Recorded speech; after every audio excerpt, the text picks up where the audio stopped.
Assalamualaikum warahmatullahi wabarakatuh. Waalaikumsalam warahmatullahi wabarakatuh. Selamat pagi Bu Asti, apa kabar? Alhamdulillah sehat Pak. Syukur Bu, senang sekali saya bisa bertemu lagi dengan Bu Asti. Seperti apa yang sudah saya sampaikan kemarin, kita akan masuk ke siklus supervisi akademik untuk bulan ini. Saya juga sudah terima RPP yang Ibu serahkan kemarin untuk supervisi akademik, dan saya akan merujuk kepada dokumen yang perlu diberikan. Sebelum kita mulai pembicaraan, mari kita samakan persepsi dulu ya Bu ya, bahwa tujuan supervisi akademi ini bukan hanya untuk sebagai supervisor, yaitu saya mungkin sebagai dalam hal ini saya sebagai CGP atau pengawasan pelaksanaan pembelajaran di sekolah, melainkan yang lebih penting adalah untuk membantu Ibu mengembangkan diri sebagai guru, baik dari segi metode mengajar, pengelolaan kelas ataupun aspek yang lainnya. Nah, kita mulai saja Bu ya. Untuk supervisi akademik kali ini, hal spesifik apa yang ingin Ibu kembangkan? Kalau melihat kondisi siswa kelas 8, hal yang ingin dikembangkan adalah lebih ke motivasi atau meningkatkan minat belajar siswa. Berarti orientasi atau caranya adalah membuat media yang beragam di dalam kelas sesuai dengan situasi atau kondisi kelas masing-masing, karakteristiknya. Jadi lebih kepada proyek mungkin Bu ya? Lebih kepada proyek dan motivasi belajar, meningkatkan motivasi belajar. Untuk meningkatkan motivasi yang lebih baik dalam bayangan Bu Asli seperti apa nanti dalam pada saat supervisi tersebut? Itu penerapan media pembelajaran yang tidak hanya satu gitu. Kalau satu atau hanya saya sebagai teacher center kan siswa motivasinya kadang-kadang ada yang malas gitu ataupun tidak memperhatikan guru. Tapi kalau adanya diskusi kelompok ataupun presentasi siswa yang lain, motivasi dan cara belajarnya itu berbeda.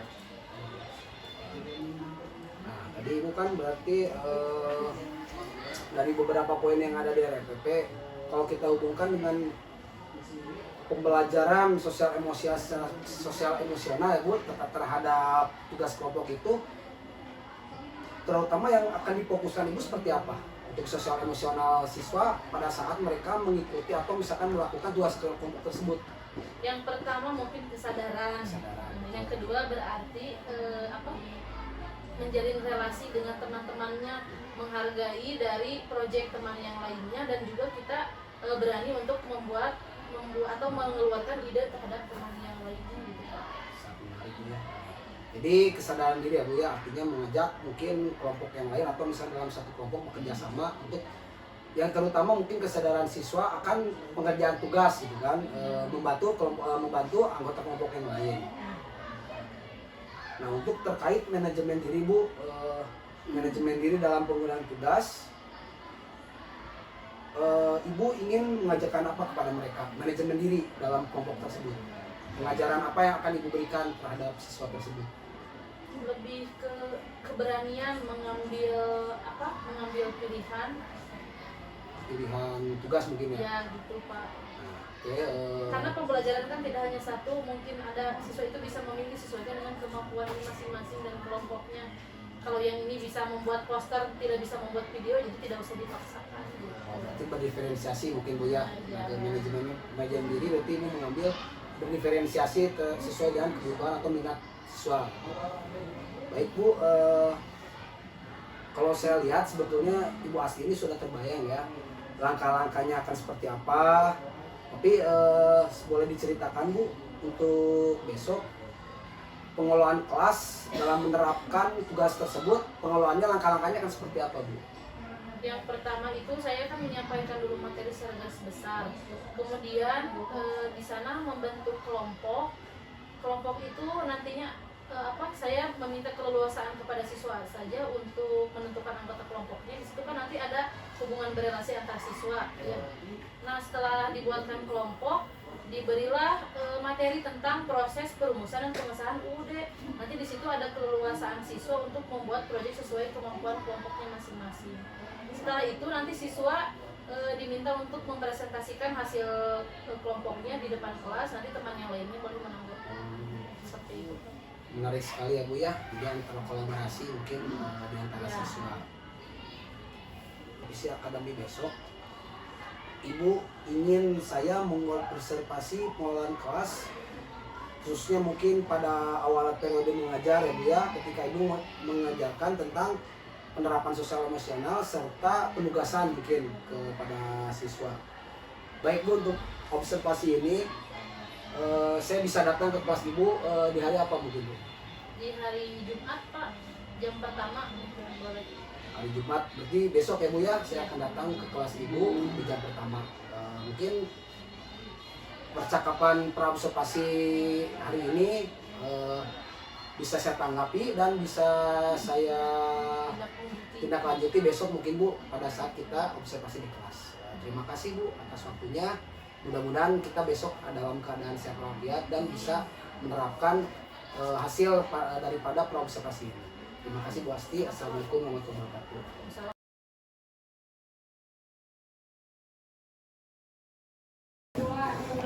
Ilham, Jeja, Kanayan, Alika, Kanayan Malaysia.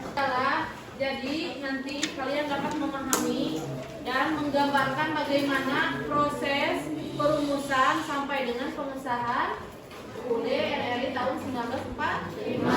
Sudah nuliskan waktu itu tentang proses perumusan? Tentang proses pengesahan? Sudah buat proyeknya? Sudah. Sekarang siapa yang masih ingat bagaimana proses perumusan UUD? Apakah proses perumusan UUD dengan proses perumusan pembukaan sama berbeda? Berbeda. Apa bedanya?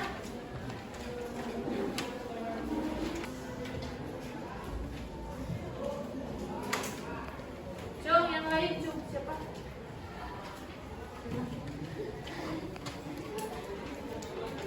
Proses perumusan diawali dengan adanya panitia kecil. Berapa? Seberapa orang panitia kecil teh?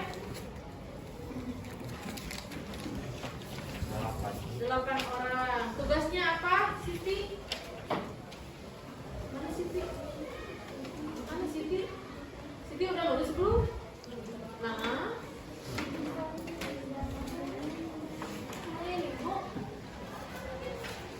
Dibacanya di bumi.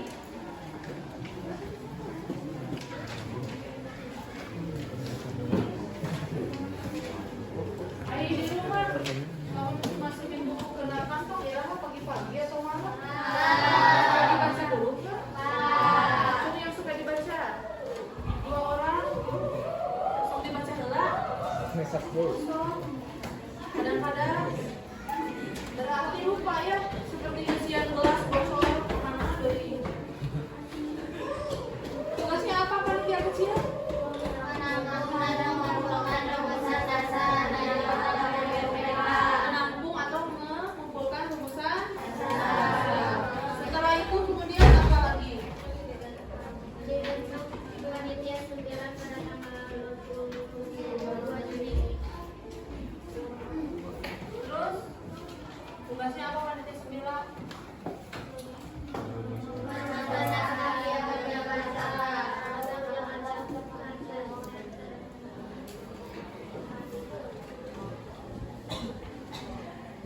Ya, karena minggu kemarin sudah Ibu yang menjelaskan, sekarang giliran kalian menjelaskan apa yang sudah dibuat ya.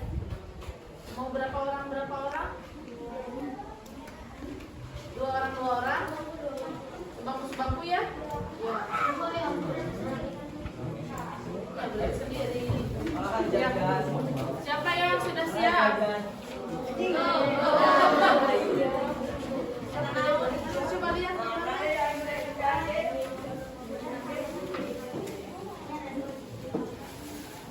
Ya, bagus.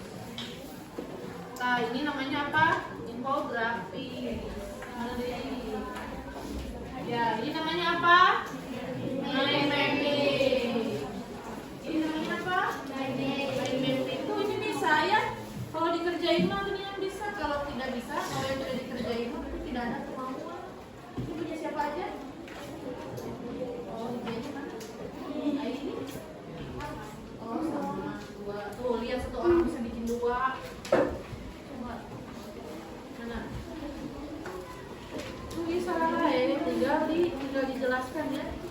gimana bikinnya di Canva? Iya. Nah, ini punya siapa? Oh, sama. Ini bikinnya berapa malam? Ada seminggu? 2 hari. Tinggal disalin dan dihias. Dede, siapa lagi? Alia. Clara.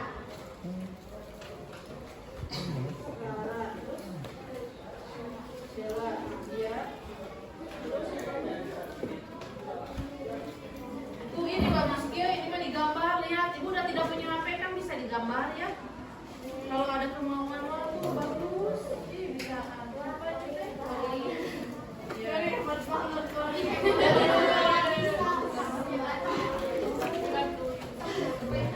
Jangan lupa dikasih nama ya.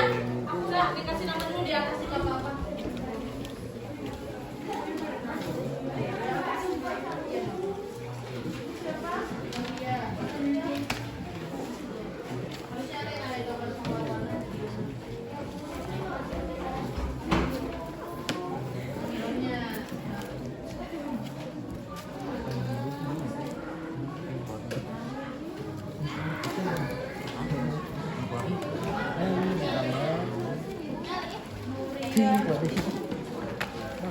Singkat tentang proses perumusan pengesahan Undang-Undang Dasar Negara Republik Indonesia tahun 1945. Pertama, yaitu pembentukan BPUPKI. BPUPKI diketuai oleh PR Radiman W. Dan wakil ketuanya adalah Insibang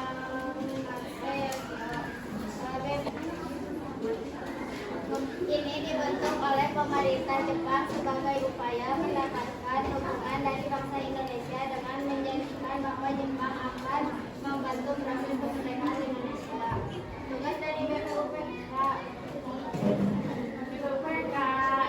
adalah mempelajari dan menyelidiki hal-hal yang berkaitan dengan aspek-aspek politik, ekonomi, tata pemerintahan, dan hal-hal yang diperlukan dalam usaha pembentukan negara Indonesia. BPUPK bersidang 2 kali. Sidang pertama pada tanggal 29 Mei sampai 1 Juni 1945 membahas rancangan dasar negara. 3 tokoh perumus dasar negara yaitu Muhammad Yamin, Insinyur Soekarno, dan sidang kedua pada tanggal 10 sampai 17 Juli tahun 1945 membahas rancangan dasar hukum atau undang-undang dasar.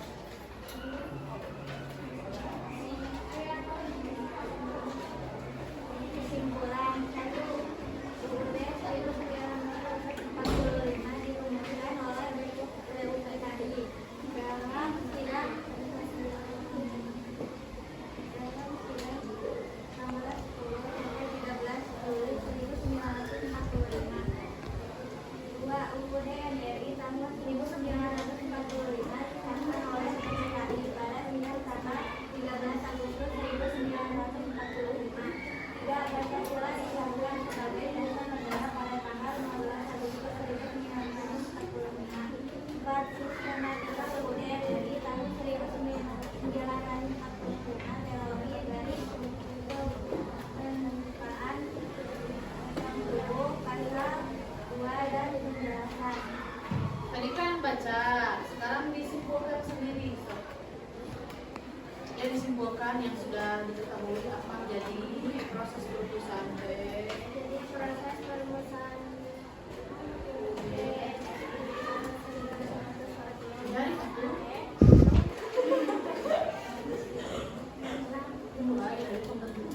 dimulai dari pembentukan panitia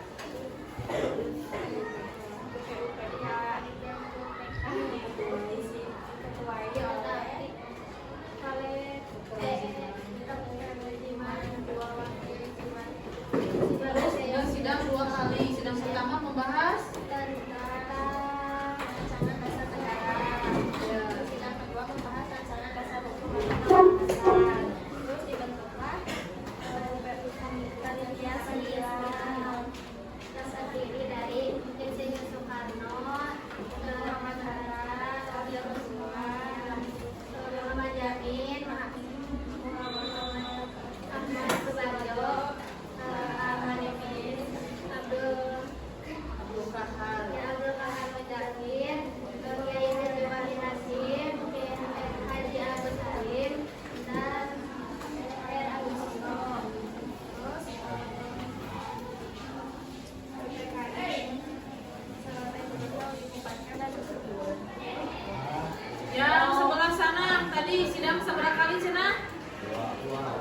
sekali. Yang pertama membahas, nah, nggak mau cari bilang dia kan?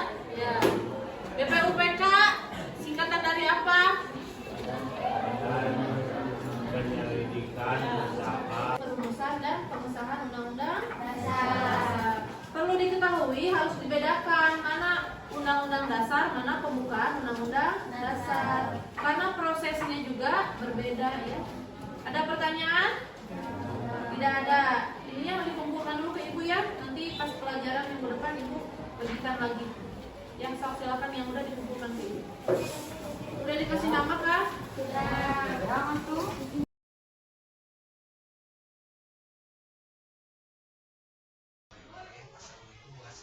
Salam Ustaz.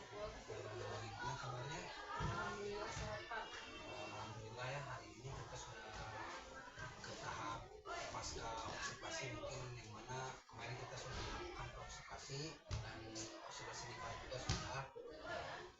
Untuk itu mungkin saya ingin bertanya beberapa hal tentang Bu Asti. Yang pertama, bagaimana perasaan Ibu Asti setelah atau misalnya kemarin saat melakukan pembelajaran yang sudah dilakukan? Perasaannya ya seperti mengajar pada umumnya, tapi lebih ada sharing, kan ada masukannya dalam proses pelaksanaan pembelajaran yang sudah saya lakukan dengan diobservasi oleh saya. Jadi apa yang menjadi kekurangan atau yang belum muncul itu kemarin ada masukan untuk perbaikan ke depannya. Terus yang Ibu rasakan juga tentang capaian harapan ya Bu ya. Nah, harapan Ibu setelah membandingkan pembelajaran kemarin atau misalkan dengan pembelajaran sebelumnya itu seperti apa Bu? Kalau yang kemarin itu lebih menuntut siswa aktif, kemudian bisa mengelola kelompoknya, ada hubungannya berarti dengan manajemen merelasikan dengan teman-temannya yang lain, kemudian bisa menghargai pendapat temannya, kemudian berani mengemukakan pendapat. Jadi dengan penugasan yang kemarin Ibu lakukan mungkin itu berupa poster itu mungkin lebih kepada manajemen siswa mungkin ya. Jadi siswa itu lebih kreatif dan memilih lebih kreatif dan berkolaborasi juga, yang mana mungkin yang tadinya siswa yang tidak aktif menjadi aktif mungkin setelah ditugaskan oleh Ibu membuat poster tersebut.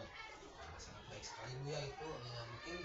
Tapi yang setelah saya amati kemarin dari hasil pembelajaran, mungkin yang kurang itu pada saat menentukan waktu gitu Bu. Jadi untuk menentukan waktunya itu kalau bisa gitu anak hanya poin-poinnya saja yang dipaparkan.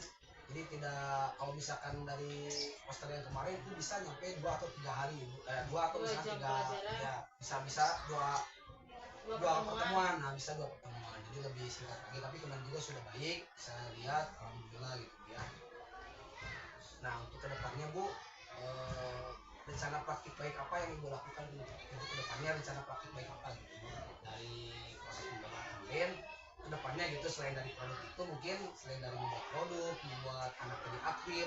Nah praktik baik kedepannya itu Ibu akan terapkan seperti apa? Praktik baik dengan siswa atau dengan siswa? Kalau dengan siswa paling per kelas kan membuat media yang seperti tadi, tapi dilihat waktunya, jadi diterapkan dari yang jam 3 jam pelajaran gitu. Jadi kemarin kan 1 jam pelajaran. Kalau misalkan praktik baik dengan teman yang satu MGMP, yang pertama itu paling menginformasikan dulu kalau misalkan saya punya model media pembelajaran ini, kalau misalkan digunakan di materi Bapak Ibu guru PKN kelas 7 dan kelas 9 bisa efektif. Nah bisa dicoba gitu untuk meningkatkan kreativitas siswa, keaktifan siswa dengan teman sekelompoknya.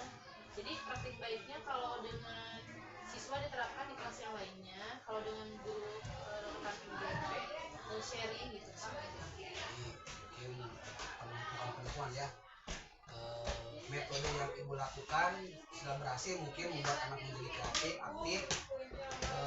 Terus praktik baiknya Ibu sharing lagi dengan guru PKN yang lainnya. Sekali ya, jadi saling ini, tapi dengan konten materi yang berbeda, mungkin bisa mungkin berupa poster atau misalkan di kelas 7 bisa berupa video gitu, seperti itu. Kalau misalkan di kelas 9 bisa berupa project hasil karya seperti itu. Sekali itu sangat praktik baik yang sangat bagus Bu. Jadi memberikan manfaat terhadap atau berkolaborasi dengan teman sejawat atau dengan guru yang alhamdulillah saya sangat senang Bu melihat kalau misalkan apa yang telah Ibu lakukan dan membuat jadi sesuai dengan tujuan dari supervisi itu bukan hanya untuk penilaian, tapi membuat atau misalkan merasakan kita peningkatan terhadap proses pembelajaran gitu. Kadang kan kalau misalkan supervisi kita guru karena akan dinilai oleh kepala sekolah atau misalkan akan dinilai oleh pengawas gitu. Dalam hal ini mungkin saya lihat dari Bu Asti itu betul-betul mengembangkan diri karena ibu itu membuat metode yang menarik serta berbagi juga atau mungkin terima kasih terhadap mudah-mudahan kedepannya pun dalam proses pembelajaran ibu itu baik metode yang baru itu bisa ibu terapkan lagi ke kolaborasi lagi dengan guru yang lain. Saya sangat berapresiasi luar biasa sekali metode yang diberikan gitu kan. Terus untuk umpan balik mungkin yang saya bisa lakukan mungkin kedepannya mungkin ibu lebih selain dari produk yang kemarin itu membuat poster mungkin kedepannya bisa lebih ditingkatkan lagi Bu produknya, jadi anak itu akan lebih kreatif lagi baik itu poster berupa tulisan, gambar berbenturan dengan penggunaan media teknologi. Nah itu tantangan ibu ke depan bisa infografis itu lebih baik, bisa memanfaatkan aset-aset ada di sekolah kita lebih baik bisa di ruang media, bisa di ruang komputer dan itu pun bisa kita berkolaborasi dengan guru mata TIK atau informatika. Jadi tekniknya di guru TIK, teknik pembuatan video, nanti PKN itu menyisipkan materi. Jadi itu bisa berkolaborasi dengan guru yang lainnya. Nah itu mungkin saya merasa senang Bu apa yang telah Ibu jelaskan dan Ibu sudah menurut saya sudah sangat baik dan menerapkan proses pembelajaran dengan tujuan-tujuan yang sudah tercapai. Terima kasih Bu atas kesempatannya dalam tahapan proses ini. Mudah-mudahan kita semua bisa menerapkannya di kelas masing-masing. Terima kasih Bu Asti. Assalamualaikum warahmatullahi wabarakatuh.